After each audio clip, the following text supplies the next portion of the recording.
Hey, hey, thank you all so much for joining another episode of Celeste, the Therapist podcast. My name is Celeste. I'm a therapist from Boston. If you are new here, thank you for giving me a try. Today, we have a special guest who comes on once a month. I'm going to have him introduce himself to you all. Hi, my name is Jermaine Morris. I'm a certified coach and consultant. I have a practice based around a DISC assessment, which is basically just a test that kind of shows how we operate, how we are with life, like how we deal with decision making, interact with people, and whatnot. I always like to work under the premise of self-awareness without judgment. And so we just kind of look at how we are, not through the lens of good, bad, right, or wrong, but really just what is. And for people that are new here, we have, if you go to celestetherapist.com/podcast, you'll be able to see a link where there's a ton of episodes that we've done together. And why is it powerful to look at things as what is and not with judgment? For my new listeners, because I think every time you say that, it's a reminder for me to remind people the importance of just looking at things just as it is to help with the process. Yeah, because if we look at something through the premise of is this good, bad, right, wrong, when we're talking about our behaviors or what our situation is, usually what that means is we're bringing extra energy to the situation that does not have anything to do with the solution. Right. So if the issue is I don't feel fulfilled in my career path, like I don't make enough money or whatever.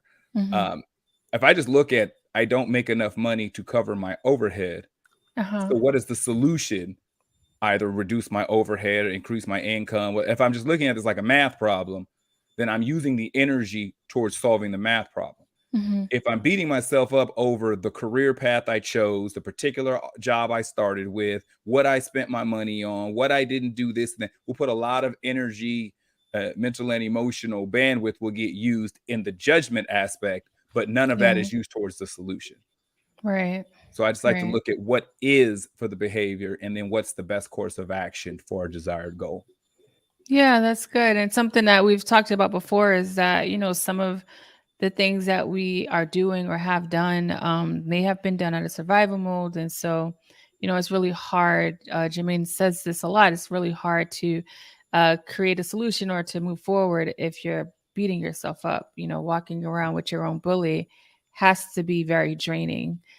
So how can you be drained and like really work on change at the same time is really hard. Yeah. Yeah. You want to say something? Oh, no, I was agreeing with you. I'm sorry. Oh, okay, okay. No, it's okay. So one of the things, as we talk about change and getting out of your own way, one of the areas that kind of makes it a little challenging is our ego. Yeah. And when I think about the ego, in my relationship, if I was wrong, I was like, dang, I don't really want to say it. It's like hard. It's hard to say. I've gotten a lot more comfortable with it, with recognizing the ego. But um, sometimes, as we're trying to work on change, uh, I have found that our ego will get in the way of us being able to do that. What's your thoughts about the ego and how it kind of stands in our way of like just change in general? It can be very difficult. Hmm. And so it's especially depending upon the mindset we were in when we got into the situation that we're Hmm. currently in. Hmm. And so sometimes that ego is just that sometimes the ego is simply a cheerleader. Yeah, Hmm. we can do it. Yeah, you got this. No problem. No, other times the ego is the bully. The Hmm. ego is, Debo. Oh no, you gonna do this. Like we Hmm. never give up, never surrender, never, Yeah. never wrong.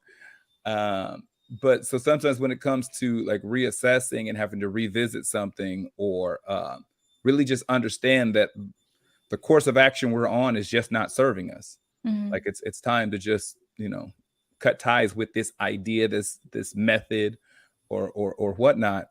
Sometimes the ego does not allow us to embrace the change because then there has to be the acknowledgement of being wrong. Hmm. And for some of us, that's not a pill we can swallow. So we'll rationalize and kind of try to figure out a way to make maybe minor changes, still holding on to the idea that we were right. And Mhm. that does nothing but hinder our growth and moving forward. Yeah. So, as we are, well into the year, one of the things prior to this, to us like starting to talk about this subject, you talked about how people may have made plans at the beginning of the year. Yeah. Maybe they have this goal in mind. We all tend to have goals. The execution is where we struggle, or going back to the drawing board is where we tend to struggle.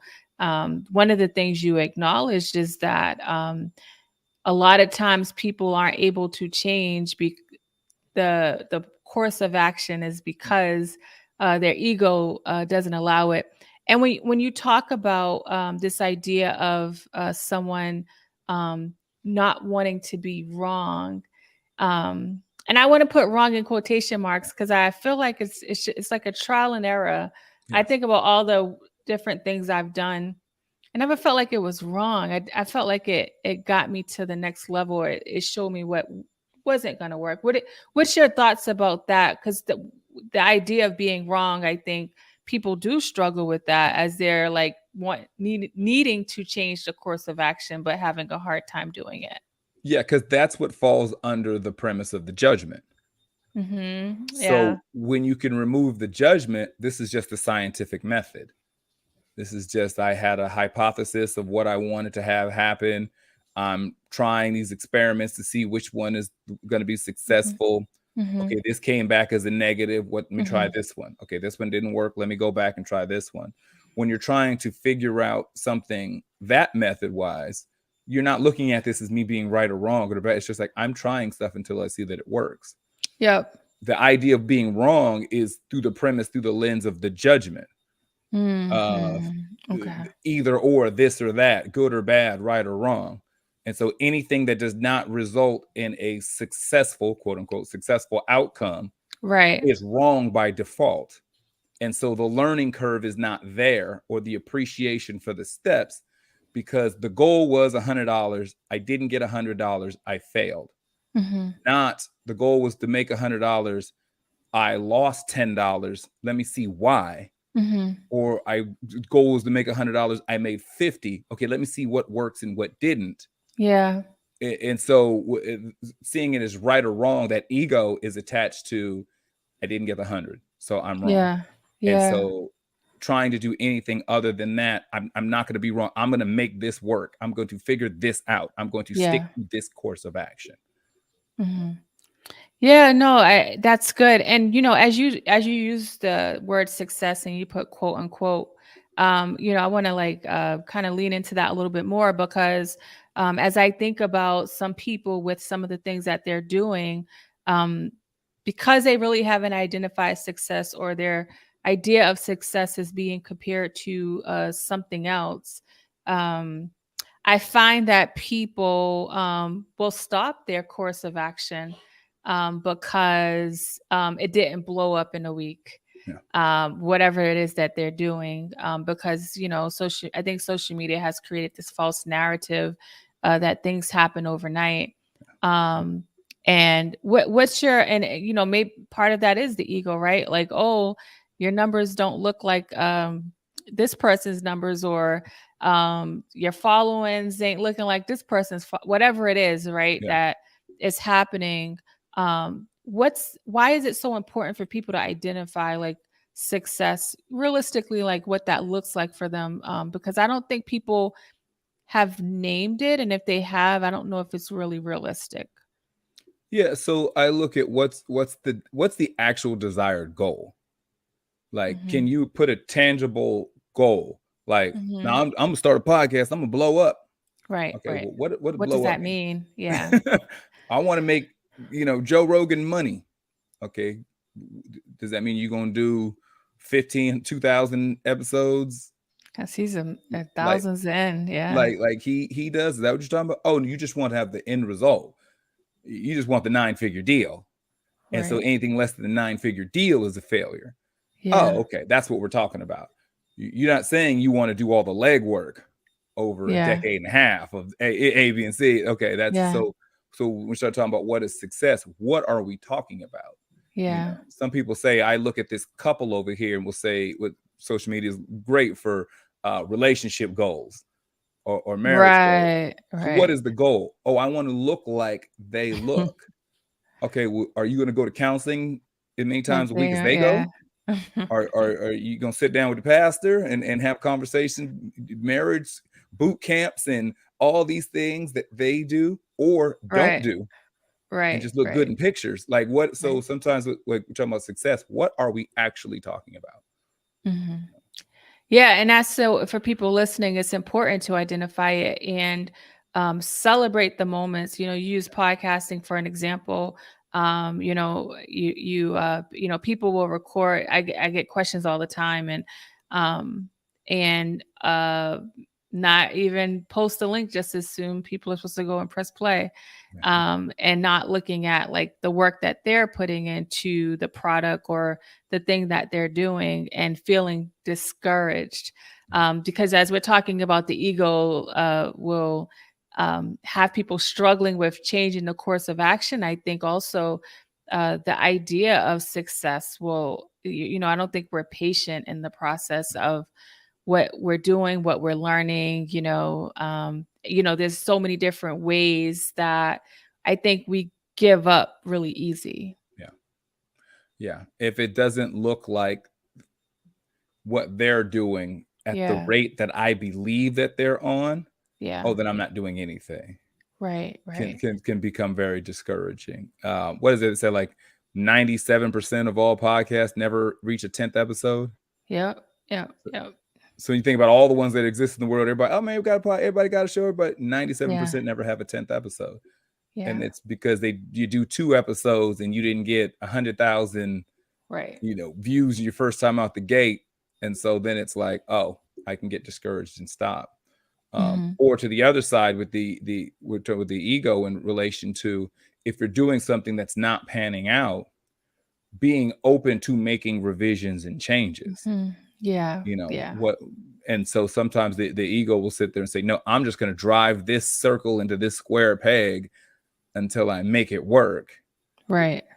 instead of saying, okay, but what is the data that you're using that is a successful method, or Hmm. that's going to get you there, outside Hmm. of your own belief and your ego. Hmm. And so sometimes having those real important conversations with ourselves, like, where did I even get this idea from? Yeah. Yeah. And when I think about having those, not just having those important conversations with ourselves, but also I think being open to learning and educating yourself. Yeah. I think sometimes people may struggle with like getting advice or looking outside the box, like just turning the other way and just Yeah. getting new information. Some people struggle with new information and they're so headstrong that they're standing in their own way of whatever success looks like for them. What do you think? What part of that do you think plays a role in and people struggle with like going back to the drawing board and seeing how they can change it up? Like I said, it goes into the original premise of the judgment.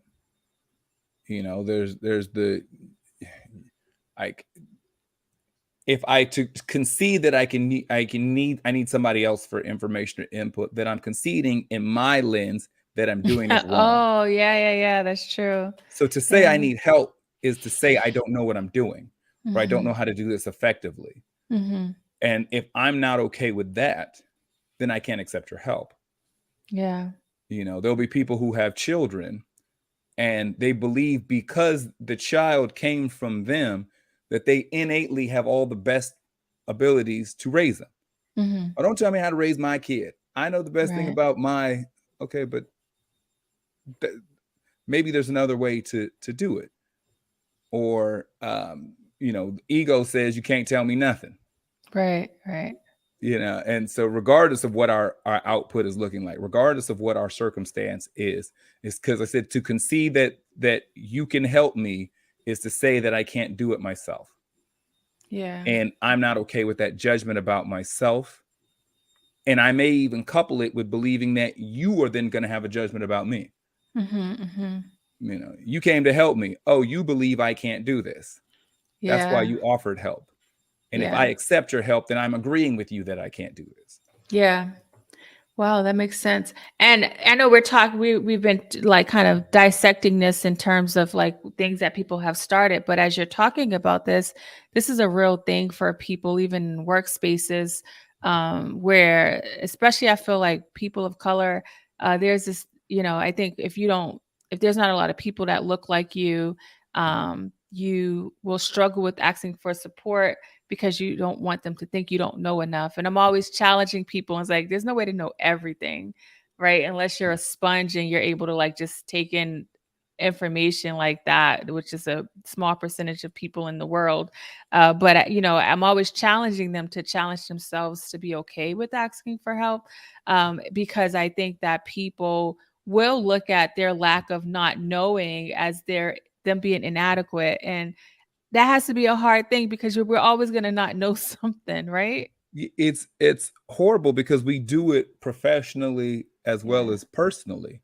So Yeah. at the job, we may feel like I need to stand out. So if we're Mhm. talking specifically, I'm not really the people of color. So we're talking about Black Americans, African Mhm. Americans in this country, when it pertains to work. A lot of times there's the carrying feeling of I'm the representative. I As we know. start getting into certain spaces and certain professions, we don't start Yeah. seeing a lot of people who look like us. Uh-huh. So we become the only one or only two on the floor. I know. So then you take on the mantle of being the representative, and the Right. representative has to be the very best. That's a lot of pressure. Yeah, and so it's like, no, I need to be Superman, Superwoman on the job, because I'm fighting against other narrative stereotypes or whatnot. So I believe that I asking for help to me caters into some type of judgment I believe that may or may not even exist in this space. Mhm, mhm, And mhm. so we can carry that with us professionally, and that's attached to that judgment, which compounds whatever the emotions that we're going through. I know. But we can take that same energy and go home, and we'll complain that the dishes weren't washed or that the floor wasn't vacuumed or whatever wasn't done, but we won't allow anybody else to do it. So we'll walk in Mhm. the door and you're not going to do it the way I would do it, and you're not going to do it as well. So I'm going to do it myself, and then we'll don't delegate it home either, Mhm. and I take know. on all the now we'll tend to be more verbal at home than we would be at the job about that type of feeling. But all that stuff is attached to, a lot of times, is what that feeling, what that self-worth attachment to my ability to do everything. Yeah. And so either I'm praising myself on my ability to put everybody on my back, or I'm operating from a fearful type space of what I think that would mean about me if I asked for help. Yeah. Both Does that make spaces sense? feel, yeah, both spaces just feel like hard, Yeah, yeah, especially the yeah. one It's really carrying it on your it's the back. rock and the hard place. Mhm. It's you say you can handle it, and you put the company on your back, put the family on your back, the neighborhood on your back. You put everything on you, and you don't ask for help. And it is literally just burning the candle at both ends and lighting a match across the middle. Um, or you can't, Mhm. and then it's just a matter of time before this whole thing unravels, because these are actual legitimate areas that you legitimately need help. Yeah. Yeah. I don't know how to do this type of math, and I'm in charge of the accounting. I'm in charge of the books. Like I need 10 hours to do something that there's only 7 hours left to get done. Like, and it starts to unravel and starts to become a problem because we just can't say, okay, I need help. My ego is getting in the way of the desired goal for what I said I wanted to achieve. Yeah, and the crazy, I just want to say, as Jermaine talks about, if you're able to carry it on your back, I want to be clear, and I know Jermaine's going to agree. It's like, yeah, we could do it temporarily. Yeah. Eventually something's going to give, whether it's your relationship, whether it's your health, whether it's your mental health, Oh, yeah. physical health, and that's the hard part about whether we're talking about ego or whether we're talking about, I mean, this podcast, I like to talk about things that we struggle with, and there's been trauma and stuff, but I also like to talk about things that are within our control. Yeah. And I really think about how our mindset, the way we're framing things, are in our control, but we don't realize it. We don't understand the power we have to work on changing the way that we're thinking about things. But just because you can do it, right, doesn't mean that you're not suffering in the process.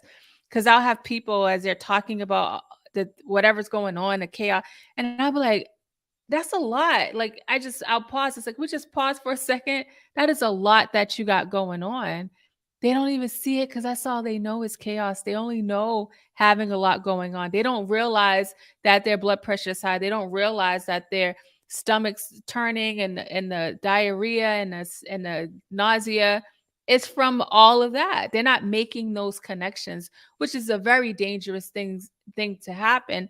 And it happens heavily in the Black community because of just how much we just keep going and don't recognize those signs. Does that make sense? Oh, very much so. I mean, a lot of times, back to social media stuff, there's always the reference of how this is a more entitled or a softer generation now than, of course, the previous generations, a lot of the narrative.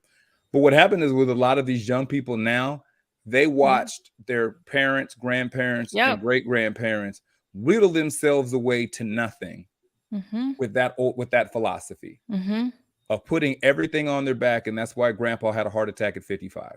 And that's why he can barely walk at 62, hunched over, bad knees, bad grandma, stroke. Everybody took everything and just no one delegated. No one had help.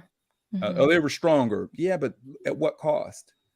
And so when we get into that ego, it definitely is important that we're saying, okay, just because I'm capable, and we're putting it's quotations around that capable too, because there's a time to turn this hourglass over on that capable. And so it's I may be able to physically do this. Like I can get up every day, I can physically do this. Okay, but what's the cost? Okay, I don't have the mental and emotional bandwidth to be compassionate to my spouse. I don't have the mental and emotional bandwidth to be either consoling or helpful or to my children. I just don't have it because I put everything in this other area, so other stuff will begin to suffer. Or then I'm trying to be there for everybody else because I said I was going to, and I'm slowly just breaking down, with each passing birthday. And so sometimes that idea of I'm sticking with a plan that is not healthy. I know we probably talked about it before. Me, it's always a story, always an analogy. I always likened everything to that first Jurassic Park movie.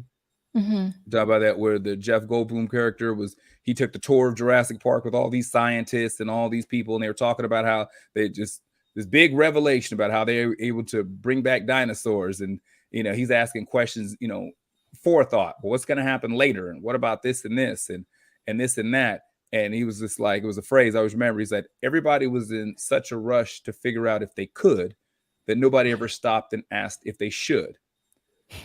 And so sometimes with us, we put everything on our back because our ego may tell us now we can do it, or I'm not going to delegate because of this, or I'm not going to do. Okay, you could, but sometimes asking yourself, okay, maybe I shouldn't because of the playing the long game. What am I sacrificing to do this?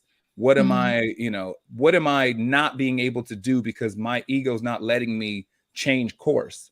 I'm going to stick with this plan. I'm going to make it work. Okay, well, what would happen if I did change course?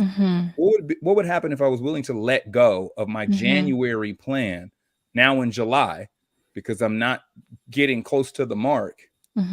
Okay, well, it's going to say that I'm failure or I have made a mistake. Okay, but what does that even? Okay, but then what if I can steer the ship by October? What does that then say? Okay, I was slow from January to June, and then I figured it out and I changed course, and now I'm in a better position by November.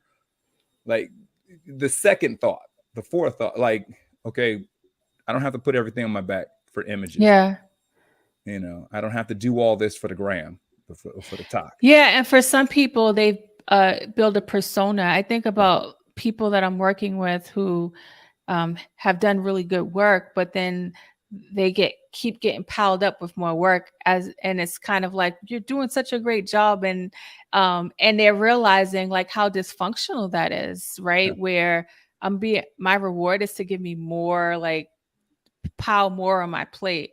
And for some people who don't realize it, they're like, oh, I'm doing a good job, but not realizing how much they're sacrificing, where they're teaching the job that it's okay to just pile up on me. It's okay to email me after hours on the weekends. I'm gonna, and it's funny because the people that put boundaries up where they're like, nope, I'm off on the weekends, they're looked at as difficult Yeah. in Yeah. the workplace, which is you know, you don't see it because the dysfunctional culture that's being created when you're trying to be functional in Well, society, you're looked at as dysfunctional. one thing I would look at, you're looked at as dysfunctional or problematic by Yep. people who do not have boundaries. Yep. So for the people that do, oh, you out at 5? Yeah, me too. See you in the parking lot. For the ones that don't, y'all leaving already? Like, Yeah. like Yeah. y'all ain't gonna stay. Man, And you're not a team player. exactly, that's from the people who don't have those boundaries. Yeah. And Yeah. when we feel a certain kind of way about them, it always goes back to, you can't be mad at somebody for not respecting boundaries that we never set. If Bam. if the Yeah. job said you have 6 units to do and you knock out 6, and I ask you, can you do 8? And you knock out 8, and all of a sudden 8 now becomes a standard that I come to you with, even though maybe 6 was the job application, but you showed me you can do 8. So then I come to you next week with 10 because you was able to do 8. Right. Right. And Right. you do 10. Yeah. And now everybody aside from you was still doing 6. Uh-huh.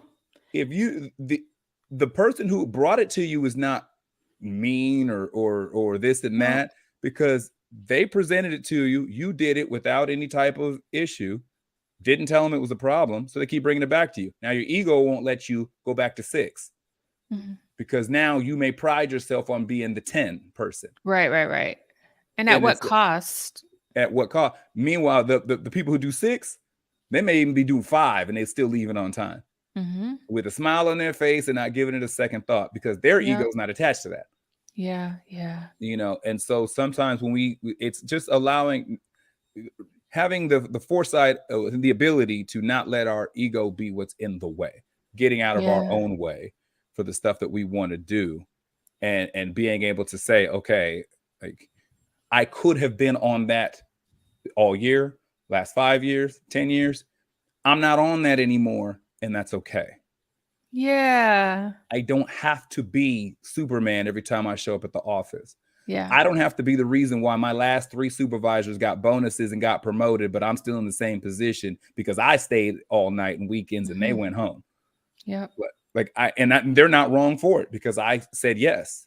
Right. Right. But Right. regardless of how Exactly. long I've been on that, I'm not on that anymore. I'm a change course, and that's okay. Yes. Yeah. And for people listening and who may feel like, oh my gosh, you're speaking to me like feeling a little conviction. You know, understand that as you're working on change, you are gonna feel like you're doing something wrong, which is horrible. A lot of times the way we're functioning as adults in our professional life, if we look back to our childhood or the way we were raised or the things that were said or not said to us, we'll see there's a connection. And so if you're being a certain way your entire life and you're trying to change the course of action, it's gonna feel hard. And I always say that's why I think people stop the process is because they're sold a dream, a quick fix, and not told that the process of working on change feels hard. Anytime people talk about that, I'm talking to my clients and I'll say, you're right, it is hard, right? Because it's like, are you looking for an easier answer? Because I can't give you one. But I do know that on the other side of it is a lot more peace. But the turmoil you're feeling during this change is because your system is literally fighting because it's confused. Like, what are we doing? Does that make sense? Oh, very much so.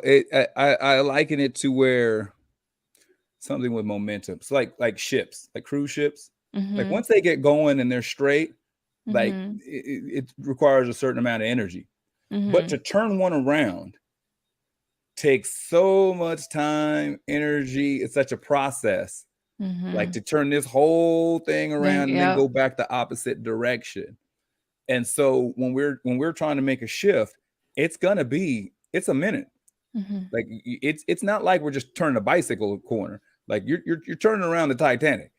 It's Mhm. going to take a while. It's going to take a lot of effort. It's going to take a lot of energy. It's going to be like it's a process. Yep. And so for some of us, like in the middle of the turn is when we start getting discouraged or start I getting know. frustrated, or Yeah. because we have attached an identity to our previous roles and Yeah. positions. Yeah. If I'm not this, then who am I?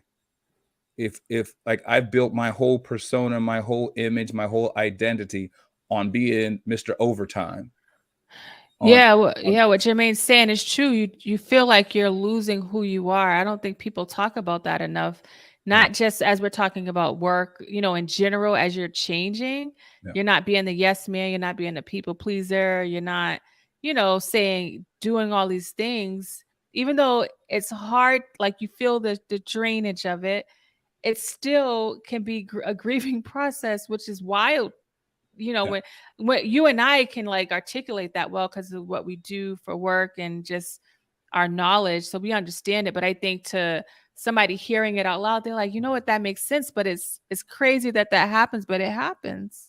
Yeah, and so we get a narrative that's said about us based upon somebody else's perception, Mm-hmm. which is not really in alignment with who we are. So we're Mm-hmm. working a bunch of extra hours, doing a bunch of stuff without help because the belief is, oh, she'd rather do it herself. Mm-hmm. He don't want help. Don't even Yep. bother him. He gets bothered when people ask him for help. He just rather do everything himself. That becomes the narrative. Now, Yep. internally, we're like, I don't want to do all this by myself. So the narrative and who we are they don't go together. So then Mm-hmm. what happens is when we flip, we're now doing what we want to do, but the narrative is still inconsistent because the narrative then Right. shifts to, oh, you're selfish. Oh, Mm-hmm. she didn't change. Oh, he's not a team player anymore. Or he's Right. not this and that. But internally, we're like, no, I'm just taking care of myself and putting boundaries in. In both examples, the narrative and the actual identity were not the same. Mm-hmm. Which one can you live with? Right. Can you live with a narrative that's said about you that's whittling you away from the inside? Or can you live with a narrative that's said about you that's inaccurate, but you get to be more of your whole genuine self? Mm-hmm. And so either way, was they're gonna talk about you regardless, you know. So it's like, what's the Yep. life you can live with? Yeah. You know? And I promise you, I've said this before in this podcast. There's a study being done. It's about happiness, and 80-year study. People at the end of their life says they wish they didn't care. The number one thing they wish they didn't care about what people thought, and I just know like that's a phenomenon for a lot of people. Even if you don't, some people may not realize that's why they're stalling Yeah, with things. And if you can work on putting your ego aside and not really looking at what other people are going to think, is if it makes you happy, you're not harming anyone, it's bringing you joy and peace, yeah, why not create the life that you want? And sometimes that means you got to change your course of action. And some people are like, oh, what are people going to think? They see me start this way, now I'm doing something different. Who cares? That's old news. They know, like, nobody's gonna lose sleep over what you're doing. I think we read too much into the opinions of others, which is wild. So it's really important to like pay attention to your ego, look at the way it's presenting itself. And again, as I started off this episode, I said, I could tell when my ego's trying to get in the way. I'm like, nah, Celeste, because I know accountability is where peace is at. When I take accountability, even if it wasn't my fault, where I can be like, you know what, how am I showing up in this person's life? I have so much more peace. I feel so much more empowered. I don't feel empowered if I'm like, dang, why Jermaine keep doing this? Instead of yeah, me saying like, why am I allowing Jermaine to do this? What do I need to do different? There's power in that. You don't lose. I've had such an amazing experience watching my clients go from like struggling with me, like kind of framing it that way, yeah, to like talking about it on their own. Like, I got to look at what I'm doing. But at first it's like, no, but I still got to tell them, you think you're winning by like keeping that energy going. And it's like, no, you don't, you lose. So it's really amazing to see people like transition yeah. over the months of us working together, and see, I'm like, I get chills watching them talk the way I talk. It's like super dope for me. Nice. Um, Any last thoughts about what people can do? Because I never want an episode that we do to feel like, oh my gosh, I'm doomed. I really want people to feel empowered to like make changes and let them know like the real thing that's taking place as they're making changes. So I'm not trying to make it into a pretty little bow or a linear situation. Yeah, It's yeah. definitely like a wave. It's gonna be so when you start to have that realization that maybe the way we've been doing it is not working, got to go back to the lab, got to make some corrections, got to, the course correction type stuff. It's where you kind of work on the ATM kind of practice. And so the first is acceptance. So I got to accept that the previous plan is not working for me anymore. So I may get the monetary or the professional stuff, whatever, but internally it's not working. Or I may not be getting wherever an individual feels like this is not working out, whatever the gauge that when you look at life and you're like, I need to do something different. So the first is accepting that this previous plan, this previous methodology is not working. The second one is what are the tangibles? So what are the tangible things that have previously worked? What hasn't? What's the math? Like I had a belief in an idea that I started to implement, but what is this actually looking like? Like, okay, yeah, I'm working 70 hours a week, but my back's always bothering me. I only get 1 day a week off and I sleep the whole day. Like tangibly, I'm missing my kids. I'm doing this and that. I'm not making enough money. What are the actual things of like, I make this much, I don't make this much. I do this, I don't do that. Like, what's something that I can look at and say, these tangible things are why this is or is not working for me? And then the M is make room. So when you want to make this new shift, we have to make room for the new practices and behaviors. So if you're clenching, you got a clutched hand of the previous ways you've been doing something, there's not only is there no room in your hand for the new practices, you're not even in a position to receive them if there were. So you have to make room. You got to let go of some of these old ways of doing something. You may not be in a position to go back to formula. You may not want to, wipe the whole drawing board down and start over. But some areas of, okay, I know I give them 70 hours a week every week. And I don't have time for the other things in my life. So maybe right now I'm just going to go to 50. Like I give them a little overtime, maybe once a week, maybe twice a week. But then I need to start putting some of these other hours over here. I got to start making some behavioral changes to make room for the new behaviors to get me in a better position for whatever it is that I'm trying to go. So the ATM. So what's the acceptance? What's the tangibles? And then you got to make room. I never heard of that ATM, but I love that. I love acronyms. It's one of Jermaineisms, it's just one of them. Oh, that's your thing. Okay. I really, that's why I never heard of it. I love it. And I think it's helpful for people to think about as they're making changes, because I hate how I see everything marketed so like in a nice, neat little box. And so I don't want people to think they're failing because it's not working quick enough. I really want people to know it takes time. And if we can like take things one day at a time, like again, this podcast, I'm delivering information. What's my next step? Like, what do I need to do? And celebrate those moments as you're creating change in your life. Because, I think people are, oh, like time is passing. It's like, but if you start now, you'll be in a different place this time next year. It's like, why can't we think that part? Yeah, time is passing. That's true. But what's the other part to that? And I think we have this really like negative mentality when it comes to ourselves. If it's you, if it's somebody outside of you, you're gonna be like, no, you better start now. Like you got this. But when it comes to ourselves, man, we be really negative. So I hope this was helpful. Let people know how they can reach you if they wanted to work with you, Jermaine. If you have any questions about the assessment or any of the coaching programs, you can go to mykeystome.com, MYKEYSTOME, and it gives you information on the assessment. It comes with a 22-page report about you. I would say that human beings don't come with the owner's manual. This ultimately will become yours. And then from then on, we can do coaching if that's what you like. The assessment is great as an individual. It's a good diagnostic.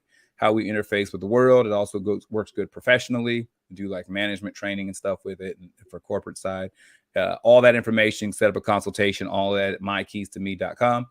And then everything else, all social media platforms are at J Morris CEO. Thank you so